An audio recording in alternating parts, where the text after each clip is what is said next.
Hello, Hello. how are you guys? Good, how are you? Good, I guess. Greg, are you okay? Good. We have Taylor and who else is that in the back there?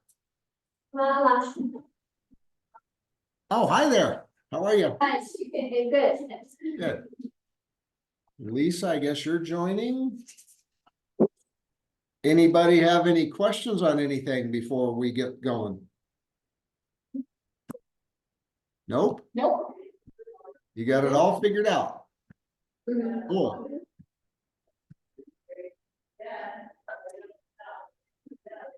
Let's see.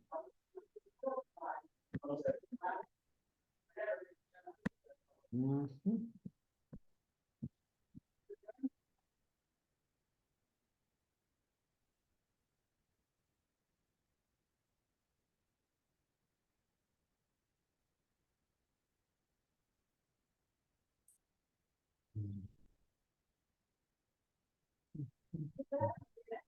Let's see.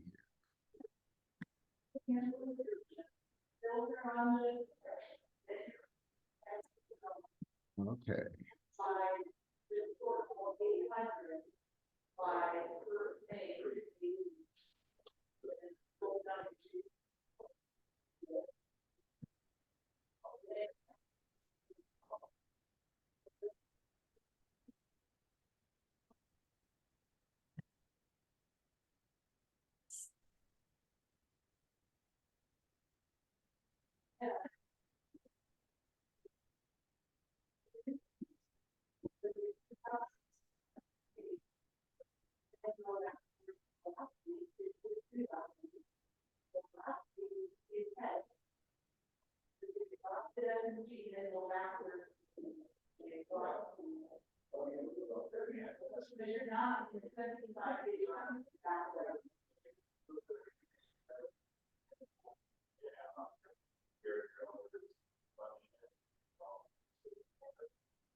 We'll wait just another minute or two and see if anybody else joins.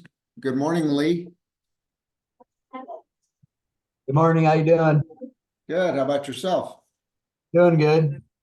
Getting over an ear infection, but better. Well, glad you're doing better. Any questions you have before we get started on anything in particular? I don't really have any right now. I'll try to think of something. Okay. We have Michael joining in.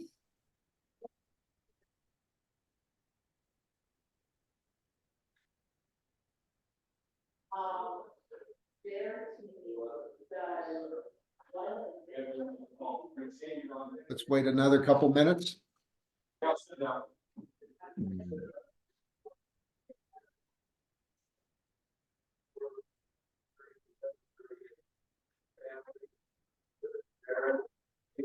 Perfect. Hey, you're welcome.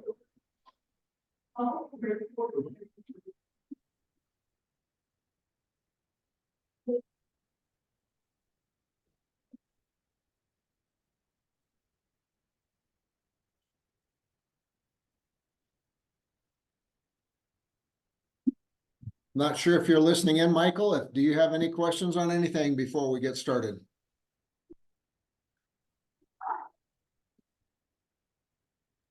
Nope. No, yeah, I'm listening. Sorry. No, I don't have any questions right now. Thanks, Bob. You betcha. Patricia, good morning. Sorry about that. Good morning. You're fine. Do you have anything that you have a question on or would like to bring up?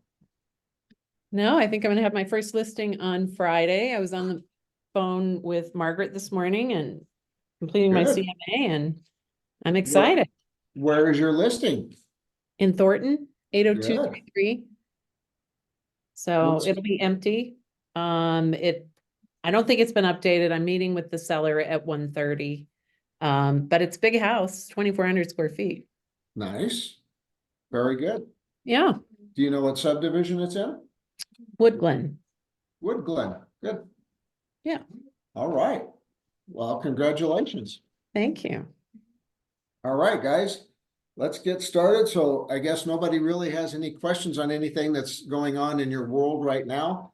Don't ever hesitate to give me a call if you do need some help with something, or just toss around some ideas, whatever that might be. So I thought we would talk, go back. It's been a while since we talked about electrical panels. You're going to see some different ones out there, especially these panels that are can be a very distinct issue.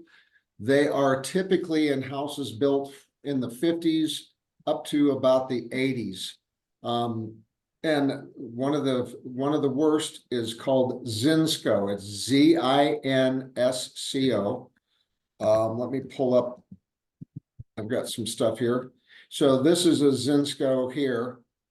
They're also Sylvania panels. So when you're out showing, if you see these names on panels, you can pretty much be assured that if you do go under contract, your inspector is going to make an issue out of it, pretty much always. The other top one that you see more often is Federal Pacific, or FPE.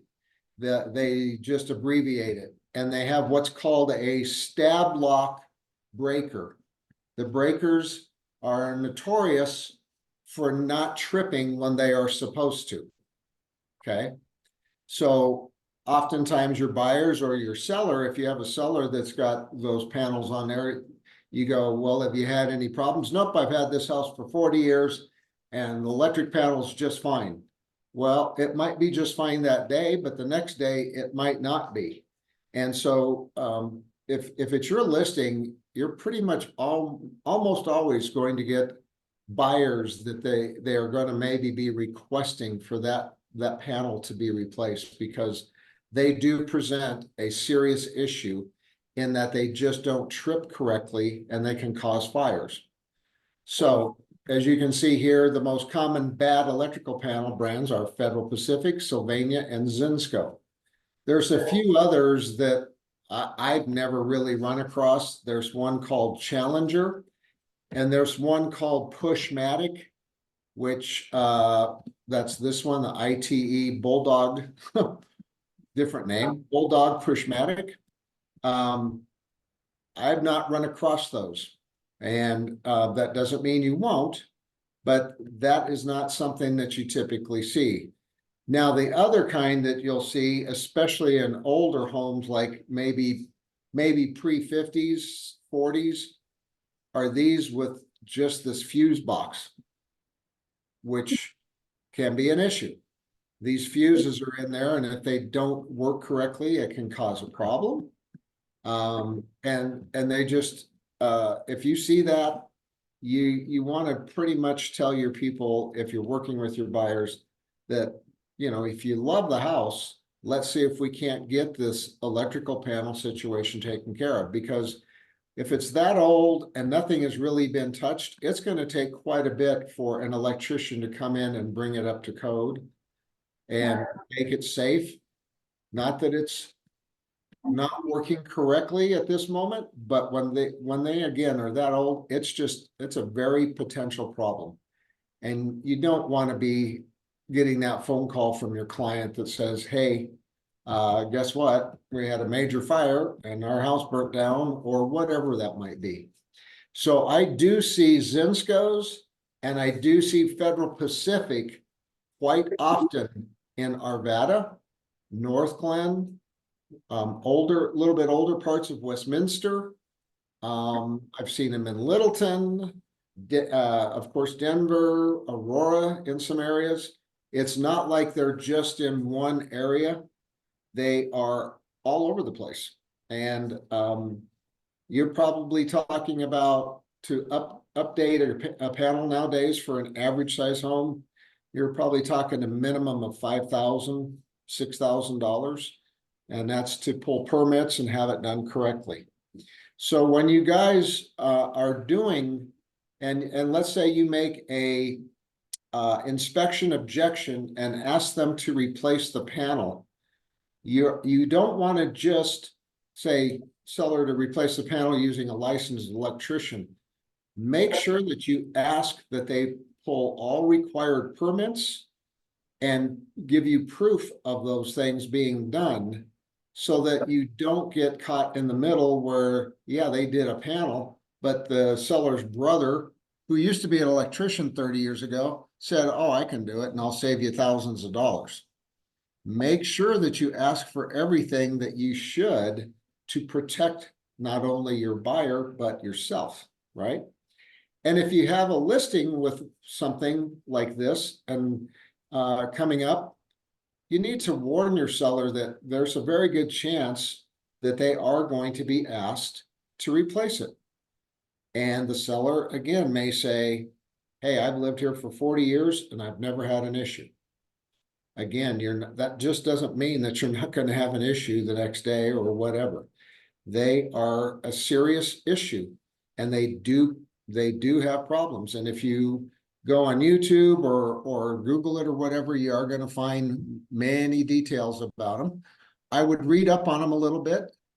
If you guys have a contractor that's an electrical contractor that you can talk to them and just have them give you ideas of what to look for. And maybe some other names that they know of that are potential problems, not just the Zinscos and the Federal Pacifics of the world, but there are some other ones that can be an issue. Again, Sylvania is another one. Don't see a lot of those, but the main ones are FedPac and Zinsco. Okay. Any questions on there, or anything about the inspection or doing a inspection objection? No, not me. Okay. Has anybody seen one that you know of? Yeah, I was actually just gonna say, Bob, we just remodeled our house and had a Zensko and had it replaced, and I think it was about 7,500 Okay. to put in the new pole, hood, panel, move it outside, everything. Yeah, there can be much more to do, because now they have to move them. The new codes are they have to be outside, I believe. And they also, you have the pole that goes up, that you've seen above your roof line. Yep, that's right. And the old, because ours was built in late 60s, the pole was shorter, so it had to get higher. Had to be from in the kitchen to out the back door. Yeah, all that stuff. So yeah. Right. Yeah, they call that pole the mast. And typically, if like you're standing outside and you see the wire running from the mast out to the pole, and you can reach up and grab that, it's old and it's too low. You don't want people to be able to jump up and grab that power line to the house for obvious reasons, right? Right. And so that's good to know. 7,500, you said? Yeah, we had some other work done at the same time, but I think the box was 7,500. And how big of a panel did you get? How many was it 200 amp or yes, 120 we got it expanded to full 200 amps and put in some extras. Good. Just because it's older home, so a lot of stuff was run, 30 things on one circuit, not quite that extensive, but Right. so they split them up more, so they were, obviously more suitable for things. And then we expanded to be able to eventually put in a EV charging station in the garage. So Oh, okay. yep, so left some space in the box for stuff, but Good. yeah. And that's another thing that people, they have a tendency to do is like, well, we can get a smaller box and just replace it with that, and it's cheaper. But man, it's wise to get at least a bigger, maybe 150 amp or 200 amp panel, so that you have room to expand to. And it just makes things better and probably a little bit safer, because what happens to people who only put in the minimum amount, they tend to then try to kind of cheat on some other things afterwards. And you're better off having that enough circuitry, so, because it's not that much more. You know, I'm not sure what the difference is right now between a, say, a 150 amp panel and a 200, but it's only a few $100s. So get a bigger one and make sure that somebody does it who's licensed and does it correctly. And that, again, when you are doing an inspection objection, make sure you ask for everything to be done that should be done, okay? To protect everybody.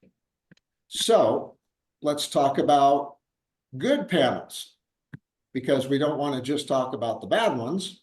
So there's Siemens is a very good brand. Leviton, which I rarely have seen. I probably haven't seen 5 in my whole career, but I have seen them. Square D is a very common one now that you will see. And my cousin is a master electrician, and he highly recommends Square D or Siemens, either one. Very good panels. And a lot of builders have gone to using Square D. You'll see them with a lot of builders. I know that D.R. Horton has used them. I think I'm selling a David Weekly home right now. I think they have Square D panels. I've even seen some of the poorer builders using the better panels, which is good. Any comments are there? Michael, do you know what kinds you got?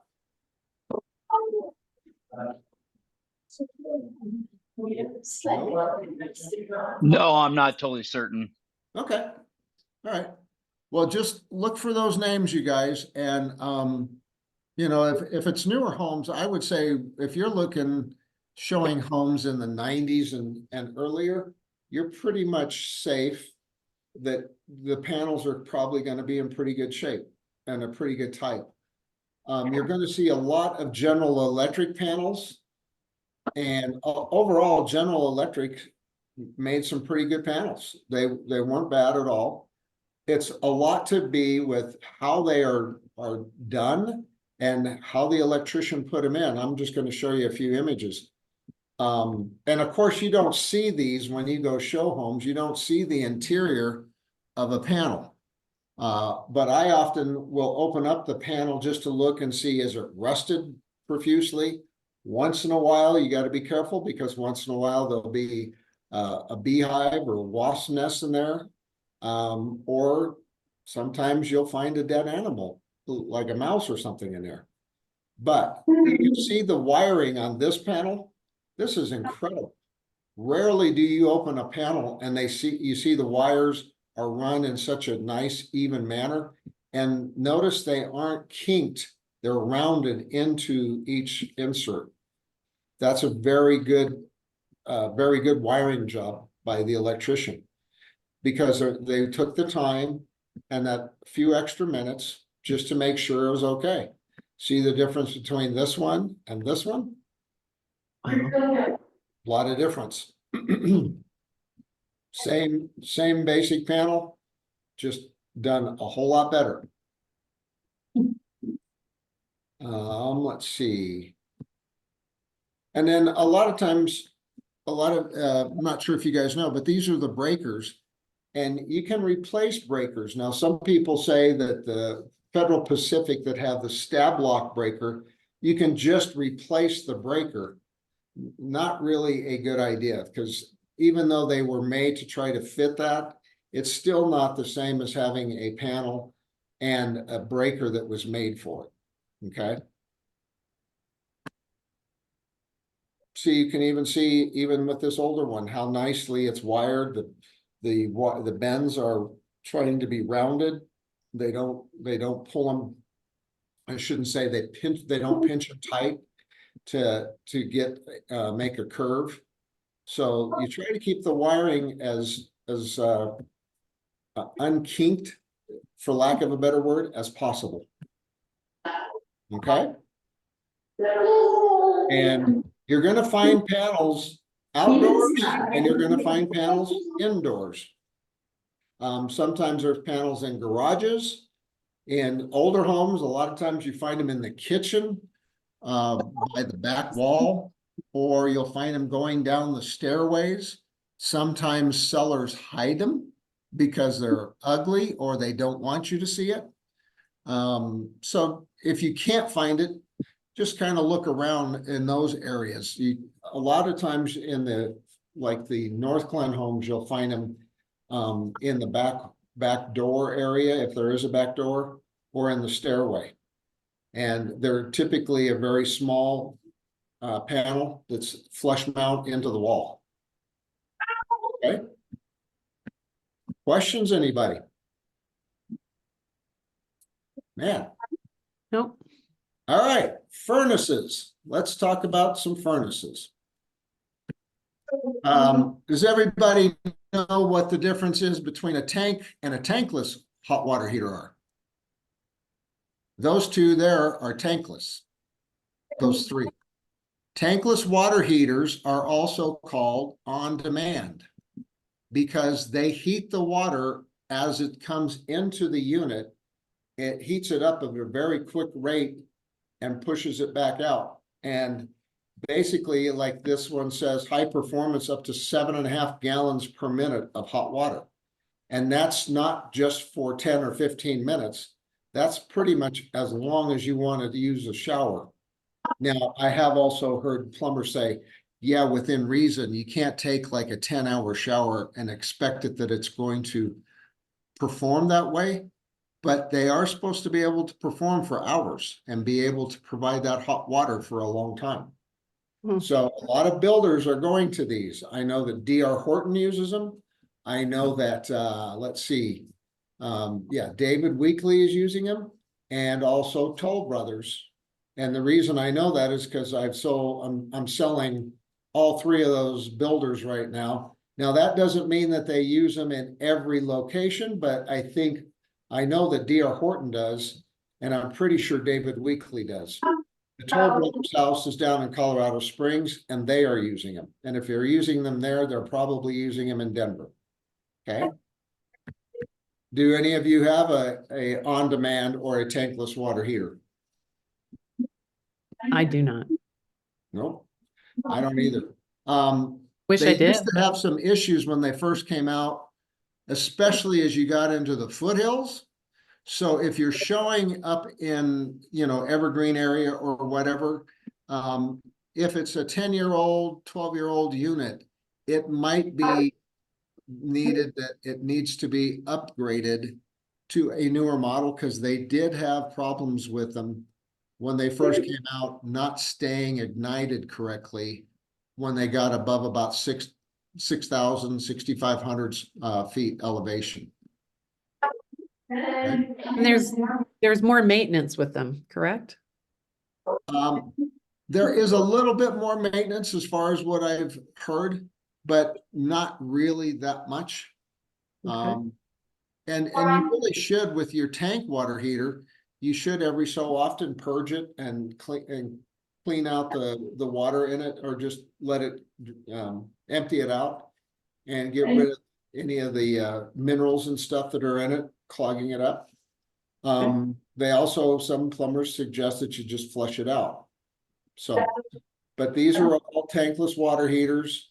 Again, Rinnai is still known as, I guess, the top one, which is these first two ones are Rinnai.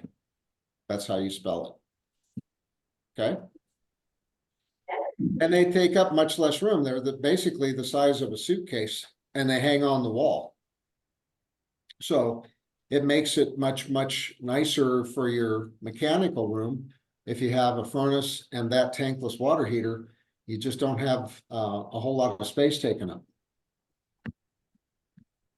And then, let's see, I think I have that. That's just your regular old water heater.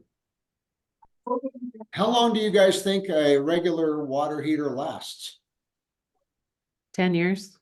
15 years. Right, 10 to 15-ish. Now, I had one in a house I bought, and it was 2 years old, and 2 years later I had to replace it because it went bad. But it was also a cheaper brand. It wasn't a Rheem. Rheem is rated one of the top.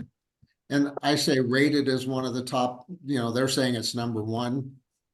They all can fail once in a while that you wouldn't think. Number 2 rated is a Rinnai tankless.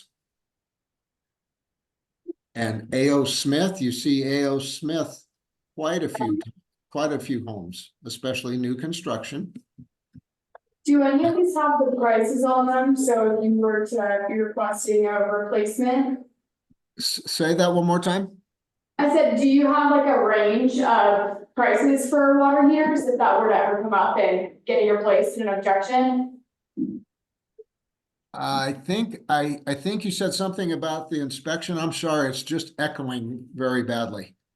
No worries. I wish I knew where the microphone was so I could get closer to it, but prices on water heaters? Price of water heaters? Mhm. Yeah, price, they can vary hugely because plumbers, if you have a plumber do it, it could run $2,000 to $3,000. You can find water heaters such as this, like a 40-gallon water heater to put in the house that your cost might be $400 or $500, and then the cost to put it in. And I don't, some plumbers are charge a lot of money to put them in. You'll also find that a lot of sellers put in their own water heater. Is that right or wrong? Well, all that they're doing is replacing it and re-plumbing it in. And you hopefully want to make sure that they've done it right, and an inspector can tell. Nowadays, there will be a little blue expansion tank or a little gray expansion tank that should be on it as well. And I'll try to find a picture of that. But the cost of them is quite nominal. They aren't that expensive. I think the tankless water heater is $800, and then it's just a matter of plumbing. One thing I want to point out to you is this valve right here that comes out. This is a pressure relief valve. What happens if this builds up too much pressure? Water will automatically come out of that spout and go down towards the floor. Now, you are supposed to, when you put it in, put a piece of copper pipe or plastic pipe down within a few inches of the ground. Because what if you happen to be standing there when that releases hot water? It will burn the heck out of you. So when you're showing a house, if you see that is missing the pipe going down, that's just one thing, you can point out to your client, say, hey, we're going to have to ask for an extension on this pressure relief valve. It just helps them feel comfortable that you're paying attention and that you know what you're doing. But that's one of the only things. You can tell this is an electronic ignition.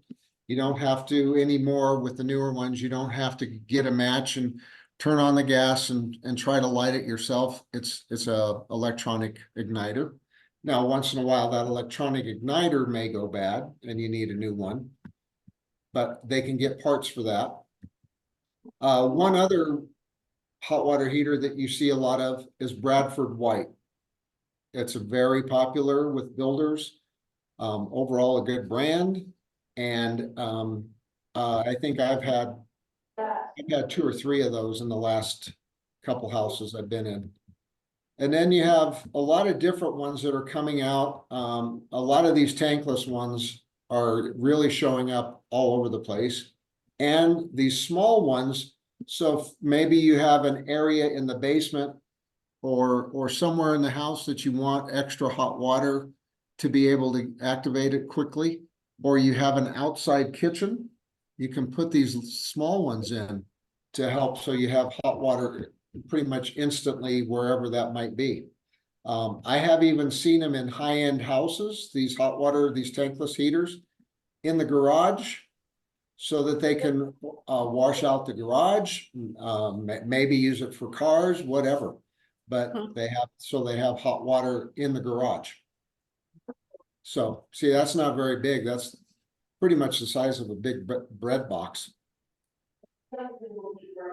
So, and water heaters, yeah, they're 10 years is what most manufacturers of the tank type heaters are going to say, 10 to 12. But you can see them last sometimes for 15, 20, 25 years. Now, one thing that comes up when you're writing an offer, or maybe not so much writing the offer, but going through inspection objection, your inspector is going to say this has reached the end of its typical life. It's 15 years old, and now your buyer wants to maybe ask for a new hot water heater, which they have the right to ask. What is the seller's response going to be? It works fine now. Right. We understand that. So this is where it can come in to play when you have a little bit older home. It doesn't have to be an old home, but say it's a 15-year-old home and it's the original furnace, hot water heater, everything else, of course, but those two things, what can you do to kind of offset that to help your buyer feel more comfortable if the seller does not want to replace either the furnace or the hot water heater? Some sort of concession. A home warranty plan? Yep. That's what I was gonna say. Plans are like gold, guys, and it's a very good closing gift. Instead of getting them a basket of bread and wine, get them a home warranty plan. You can get a great home warranty plan for like $400. Or you can maybe you get into the negotiations of your inspection, and you ask for a hot water heater to be replaced, and the seller says no. Well, maybe you could get the seller to pay half of a a home warranty plan. Or maybe you can get them to buy the whole warranty plan, because you're only looking at about $400 versus maybe a couple $1,000. And they may do that, right? But a home warranty plan is really a nice gift to people, especially if they're first-time buyers buying an older home, don't have as much money to, put down into the house. Once they get moved in, they've scraped everything they can together. And now if anything goes bad, they're kind of at a loss for what are they going to do. Home warranty plan can pretty much save them from having a bunch of problems. And it's something you want to look into. We have a couple of companies I know we suggest. I use America's Preferred. They do a great job. I've never had anybody who's used them that didn't get taken care of the way the contract says.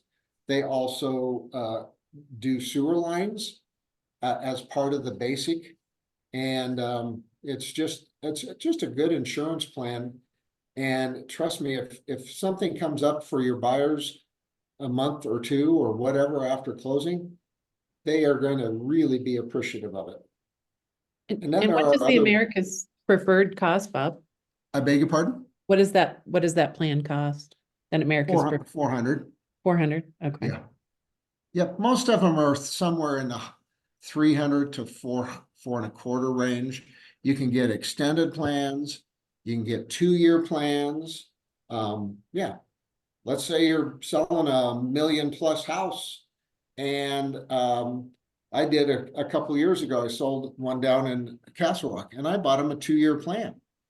It wasn't because everything was really old, but they were all, the 8 to 10 years, and they were coming up on their life, and it had 2 furnaces and 2 hot water heaters.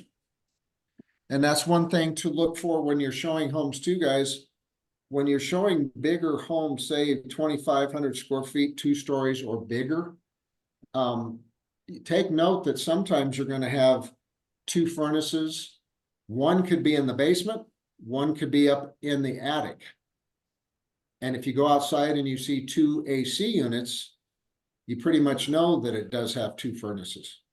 It's just a little more efficient, because if you have that big a house with a basement, one furnace is going to get taxed pretty hard if it's really cold, or an air conditioner is gonna get taxed pretty hard if it's, really hot outside and the air conditioner, is in the it's hooked up to the furnace in the basement and it's got to provide cooling for the lower level, the main level and the upper level. So 2 furnaces is not that uncommon anymore. Okay? Okay. And something to kind of look at, and point out to people if you see that, because they probably would like to know. Sometimes listing agents don't even know. Right? Any questions on furnaces? Or hot water heaters or anything? Nope. Nope. Okay, you guys are smart. I love it. Not many of you have had a inspection objection. I know Taylor, you had a few, and I think, didn't you have to back out on one house? Yes, but that was from structural issues. That's right, okay. Now I am gonna warn you guys on one thing about when you're showing fix and flips. And we just had an agent in our office that had a really bad experience, and the buyer did go through with the deal and they are having a lot of issues after the fact. It's unfortunate, but it does happen a lot. And it so happens that the agent was also part of the LLC that did the fix and flip. And they were just downright fraudulent in how they dealt with things. Fix and flips, a lot of flippers are notorious. Number one, they say, we aren't going to fill out a seller's property disclosure. Oh, really? You haven't lived there. We haven't lived there, so we're not going to fill one out. But you just spent $150,000 fixing up this house and doing work to plumbing and all kinds of things, and you don't know anything about the house? That's ridiculous. And that should be a huge red flag for you guys to either not go under contract with them or be extremely cautious. And that's what happened with this deal with one of our agents. They have found things after the fact, just days after, that were never disclosed, that were covered up, that were not disclosed on the property disclosure or verbally. And this house is really probably going to end up in a lawsuit. It's a shame, but it does happen. I sold one of my listings a few weeks ago, was a flip type property. And I was so impressed with the agent slash owner of the LLC and his group, because they do a property disclosure.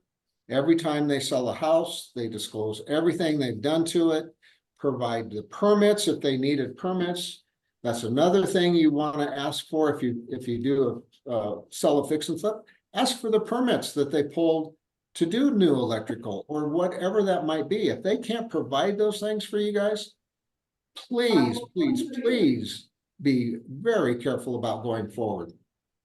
And many of these flipping companies and LLCs and people, they don't know what they're doing, and they're just out to make a quick buck, and that's it. So you don't want that to happen to you, and you certainly don't want it to happen to a client. And there are very few flippers that I can say that I've known especially the past 20 years, that I would say, boy, I'd sell one of their houses in a heartbeat. Yeah. You just don't find that many of them. Now, I used to work with a investor, and my old partner and we did about 75 flips with him. He started out fantastic, did everything, disclosed everything, even went above and beyond on some things. Then as things started to continue and he started buying more properties and flipping them, then he started to become much less worried about disclosing things that he should have. So we kind of parted ways because he just became where he was money hungry.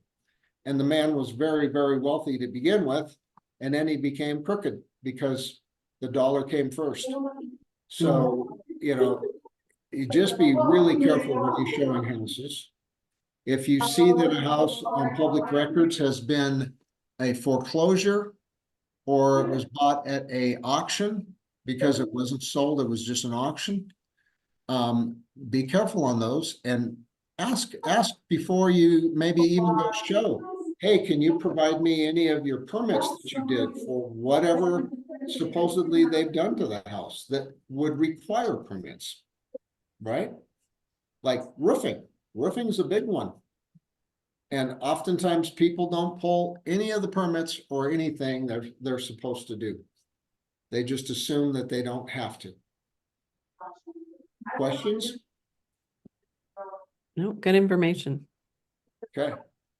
Please be ultra careful on fix and flips. I can't stress this enough because I have seen it way too many times. Way too many.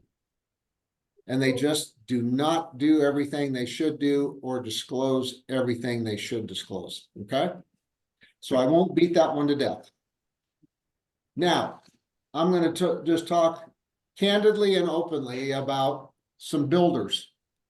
And I only am going to talk about this in the respect of they are builders that I have seen and known for many years, known of, I should say, and that I have seen very poor quality, lack of caring, hearing people in total disgust talk about their homes after buying them. And even nowadays, I know that there are people that have problems with, and I'm going to just mention 3 builders. I'm not saying you can or cannot. I do not show these builders homes because I don't trust them. And I'm not here to sell a house. I'm here to build relationships. And I'm not going to sell a house. If they want to go buy one, that's their prerogative. I will sell a resale of them because I want to get people out, but also resales, if they've been sitting there for 5, 6, 7 years, you can see the problems that can develop in them, and you'll know. New homes, they all look pretty and new and shiny, and people get caught up in them. So here we go. First one, KB Homes. I can't say enough things that I've seen that turned me away from them. Now, a lot of you probably don't know this, but they started as Kaufman and Broad years ago out of California. They were the most sued builder ever in the state, over and above almost everybody else. And this was years ago. They came here and they actually started and they built a pretty darn good home at first. And then they started having a lot of issues and they reorganized themselves and became K and B homes. They were okay, not what they were when they were Kaufman and Broad. And then they started having troubles again. And then they became KB homes, which is what they are currently. I have had so many friends of friends tell me what kind of nightmares they've had with those homes. That's one reason I just don't, I try not to, I don't sell new ones. And I'm very cautious if I sell a used one. Okay. That's all I need to say. Another builder is Century, Century. We have quite a few communities around Arvada. They have had quite a few builder defect issues in some of their subdivisions and complexes, and you just have to be aware of it. I am going to be selling a townhome that was built by Century, and one of the issues that Century had in this complex was the sewer lines. So today I'm getting a sewer line scope for my seller and myself, just so that we know that when we put it on the market, Do we have any issues, or does the seller want to fix any issues that we see? Part of it, the problem is the sewer line runs out the house underneath the garage floor. Oh, So if no. you do have an issue, the garage floor pretty much has to be jackhammered up in you know, above the sewer line area. They've also had some other issues in quite a few other places. I had some clients that were plumbers that went to work for them and pretty much quit after within a year of working for them because they were asking them to do things that should not have been asked to do. And that's all I'm going to say about that. So just be aware. The last one is a company called LGI. They build all over the place. They build a lower entry type home. They pretty much, I think they give you 2 or 3 looks of the house, and that's it as far as countertops, carpets and stuff. That doesn't matter, but the quality is severely lacking. The first time I really looked into them was in a subdivision in Elizabeth called Summer Valley Ranch, where they built a lot of homes. And those homes were having so many issues a year or 2 after they were built. It just, I don't trust them. I don't think it was just that location, because I've heard things from other locations where they have built up north. There's a lot of LGI in northern Colorado. And I would just be very, very cautious. And this is a conversation that I have with clients right up front, that I want them to know of builders that I think can be a potential issue. I'm also very cautious about Richmond. And believe it or not, Lennar has disappointed me on a few occasions. And some of that can not just be the builder, but it can be the superintendent of a certain subdivision, where they just don't take care of things the way they should, and they don't watch over things the way they should, right?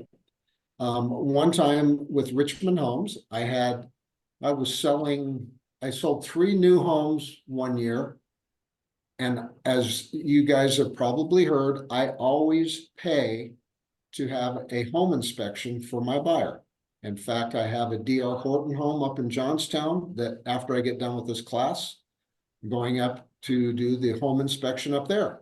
I trust D.R. Horton, but things get missed. And I've not sold a house in Johnstown, D.R. Horton location, so I'm not up to speed as much with the superintendent, but I trust my sales rep. Anyway, the Richmond homes that I had about 15 years ago, all 3 homes, when we did the home inspection, all 3 homes did not have insulation above the living room.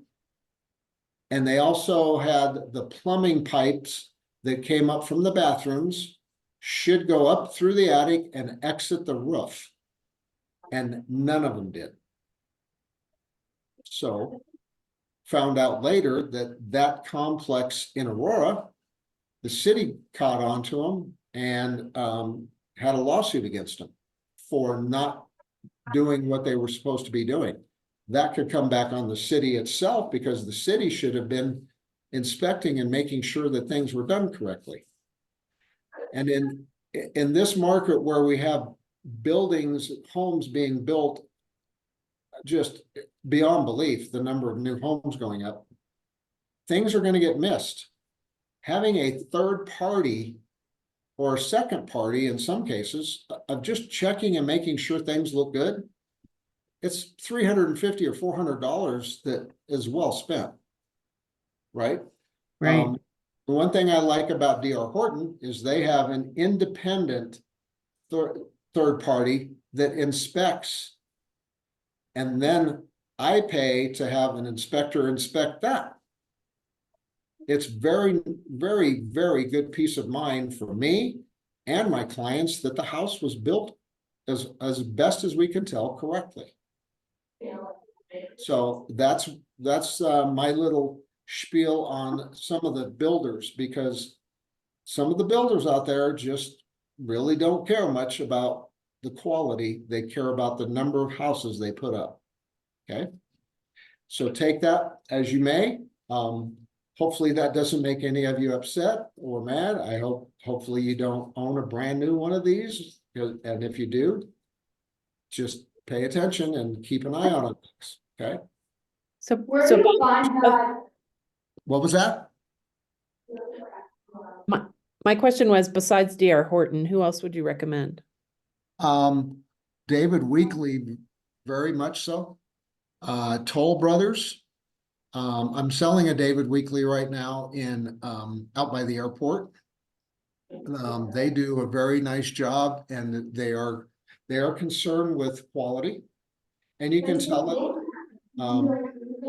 Better than going into the show homes is go out, if you can go preview some of their spec homes and see how do their spec homes look in comparison to the show home, because they always make show homes look the best they can, because they want you to come in and go, wow, this looks great.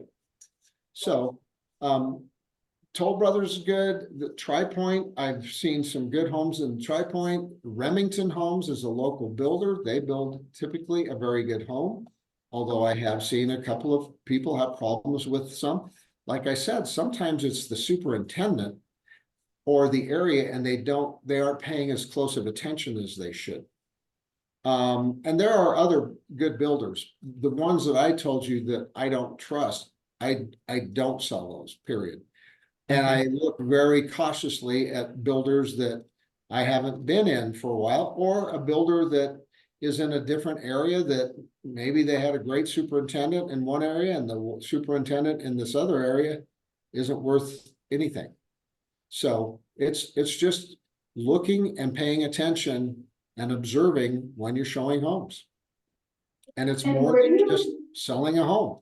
It's giving the person that you're working with hopefully a good investment for their money, because ultimately we're looking out for them the best we can. Not that we're an inspector, not that we're an engineer or a home builder or anything, but you can still notate things that are good and poor about different builders. Right. And I'm not saying that you don't sell these homes. I just choose not to. And I do have that conversation right up front with my clients. Where do you typically find, if you're looking on the matrix, who the builder is? Say that one more time. Where do you find on the MLS who the builder is? Because I was just looking at some and not a lot of them state who the builder actually is. As far as on the MLS, if they're new builds, you'll know. If they're resales, you can go back into public records, and especially if the house is less than, say, 10 years old, and maybe this is the first time or second time it's selling, you can go into public records and oftentimes see who the builder was, and or maybe the mortgage company was Richmond Mortgage, so you know that it was a Richmond home. And unfortunately, I wish they would keep better track of the builders' names in public records somehow, so we knew for sure who the builder was, but it's sometimes very difficult to find that. I know that, you know, in the older homes, when you get into North Glen, those were built by a company called Pearlmac, and they built homes all over this town. I'm not sure how many houses they built in Denver metro area, but it's got to be in the tens of thousands. And for when they were built, how they were built, they built a darn good little home. You know, a lot of brick construction. When you go into the basements, the concrete is oftentimes just as level and smooth as the day it was built. And that's one thing you look at too when you're looking at builders. Do they care about their quality when you're going through the houses? And even in what I pay a particular attention to is the unfinished basements. Do they have concrete that's splattered and they never cleaned it up, and it's just all these little spots of concrete splattered all over the floor that they never wiped up, that, you know, leave all these rough spots? Is the caulking like just barely passing any kind of a respectful, compliant type of what a city should look at and say, hey, this isn't done right, or go back and do this correct. You see a lot of little things, and little things can mean that they don't care about the big things. So that's why I like to go into builders' homes that have unfinished basements and see what kind of workmanship they do have. Right? And I'm sorry, there was probably another question with that one that you had? No, that was No? all. Okay. Another thing to look at, since we talked about water heaters and furnaces, where do builders place them in the basement? I mean, that may sound stupid, but a lot of times lower end builders will just place the hot water heater, basically your mechanical room. They'll place it in the middle of the basement because the run for your plumbing and the runs for your heat vents and all that are shorter from the middle and just going out to all ends of the house. Versus if they put it to one end to where you basically have an area that can be considered your mechanical room, and the rest of the basement can be used to expand into. And you don't have that furnace and hot water heater right in the middle of the whole basement, which makes it kind of hard to have any kind of open floor plan. But that can be just lack of caring, and they just make it as cheap as they can. Something you're going to see nowadays too, not that it's a bad thing, I think it's a good thing, is you're going to see the plastic plumbing, which is typically a blue plastic for cold and red plastic for hot. And it's called PEX, P-E-X, or a PEX type of plumbing. And it's much less expensive to run because they just have to run this plastic piping around to the house. And you don't have to solder all of the little corners like you do with copper. You have a piece of pipe goes up, then you have to have an elbow that goes to the pipe going horizontal. You have to solder that. It takes a lot longer, and it also can leak after a period of time. Whereas the PEX is a very, very high strength standard type plastic that is very trustworthy, that it probably is not going to break, except maybe at the connections to wherever it is in the basement and to whatever supply it is, like a kitchen sink or a bathroom sink or whatever. So you see a lot of builders have gone to that. It's a little more expensive for the product, but it's a lot less expensive for the plumber. And it's very simple to bring to like this manifold where all the hot and cold water comes together in these areas, and then they can mark each one of those where that pipe is going to. And so whereas a lot of times with the old-fashioned plumbing, you don't really know where it's going. It's not notated. Okay. I'll leave it open for questions on anything that you want to ask about. And I hope you have found this helpful. Very helpful, Bob. Good. If you guys are ever any place showing homes and you have a question, take a picture of it and send it to me, or better yet, build up a referral program of, a plumber, an electrician, even your inspectors, and say, you know what, guys, I'm not sure about this. Let me take a picture and send it to my inspector. And when he gets back to me, I'll let you know what he has to say about this. A perfect example was I've got a house under contract in Littleton, and they had this this big rectangular made out of Trex deck. They had this cover that opened up and came down over the electrical panel. I wasn't sure if that was legal or not. So I took a picture of it, sent it to my cousin, who's an electrician, showed him the picture down and the picture up. And I said, is this legal? Because it was quite heavy. And he said, as far as what it's doing and the way it's constructed, it's legal. It might not pass code for a city because it's so heavy a woman might have, or a young child or whatever, might have a hard time lifting it up and getting it to sit up, and it's supposed to be able to stay up. It can't be where you have to hold it and then lift up the panel. So he said, as far as it goes, it is legal in that respect. But I was able to find out immediately. And that just helps your people again feel much more confident that you know what you're doing and you're trying to protect them. One thing that happens a lot, and then I'll let you guys go, is people put in their electrical panels. Well, the electrical panel is there, but then they'll build a deck, and they'll build a deck right up next to the electrical panel, almost to where you can't get into it, or they'll build the deck up above so you can't lift it up all the way. That is a big no-no. There has to be 18 inches on each side from the center of the panel out before you can have anything built. So it's supposed to enable the electricians and or fire department to get access to the panel without any problem. And decks are a big problem because people will build decks right up to the edge of it, or right on top where you can't open them up like you should. So just another little thing to be aware of when you're showing. That's why before I show houses, I always really try to look at the outside pictures, see where the panel's located, see if I see any kind of funny things that I want to check out when I get there. And also while I'm in there, you know, I try to do as much before I show it as I can, so that when I get there, I have a few notes written down if I need to check them out while we're there, and let my people know. Okay.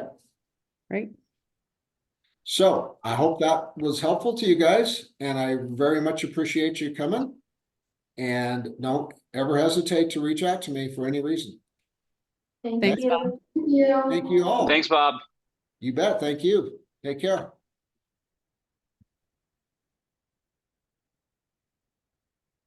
McGregor, what you doing?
So is it you? Yeah. All right, come on in.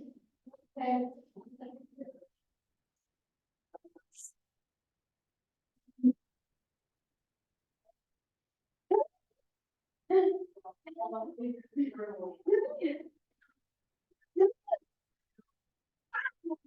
Yeah.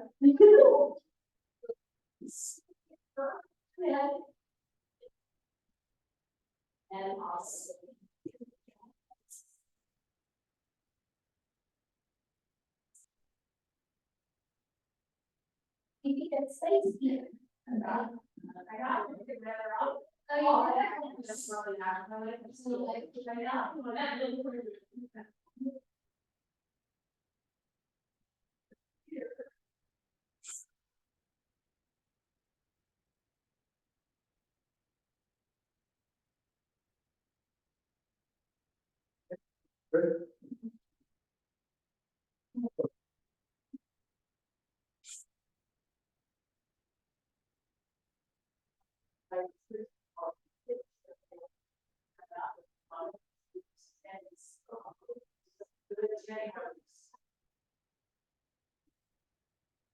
Thanks to everyone.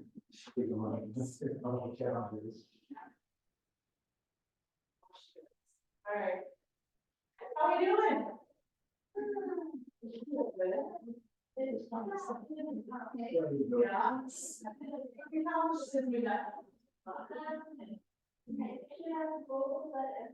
Okay. I mean,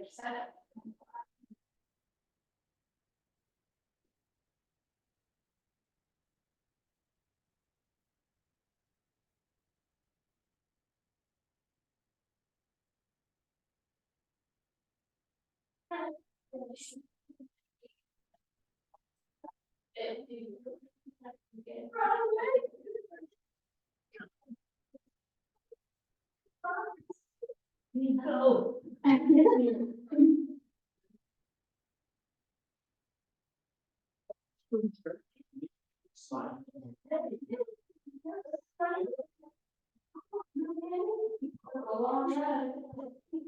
Yeah, you're ready to have a lunch, yeah. What happened?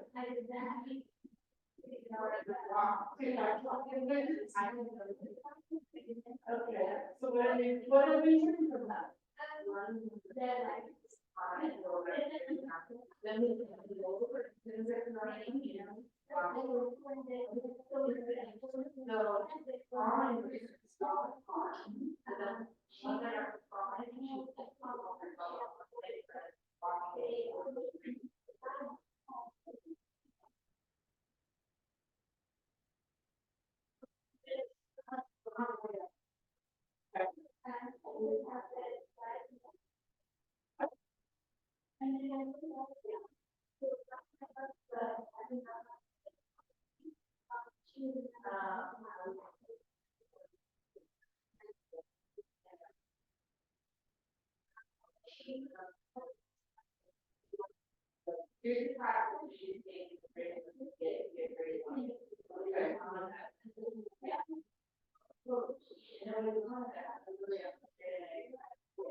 That's okay, just highlight. Did it say, okay, let's get your coffee, or did it say, let's on your house?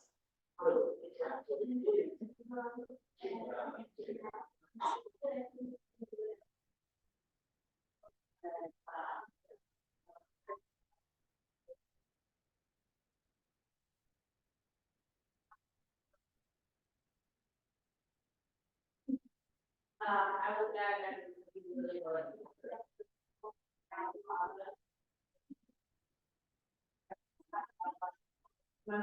Monday morning quarterback was really. Okay, there, I was just a better. Great, it's a former coworker, it's all you have a relationship on. I would just, well, she didn't respond because you were hoping that the time was. You were great of you. This is why the Monday morning work, right? I call and say, hey, we'll take a coffee. I think you do this, like, you didn't have to do that, right? I would have built, I would have small company. Yeah, for coffee, and then so the children, you know, I just, you know, we don't know what to do, right? Which is the small, right?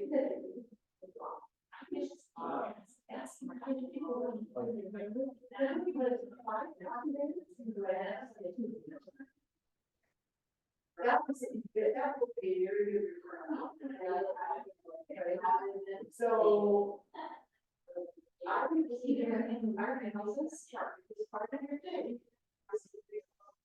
That's just spirit, right? So everyone's gonna strategy. Strategy, very bad. Coffee is cheaper, but we don't have it, right? So.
Seven days later.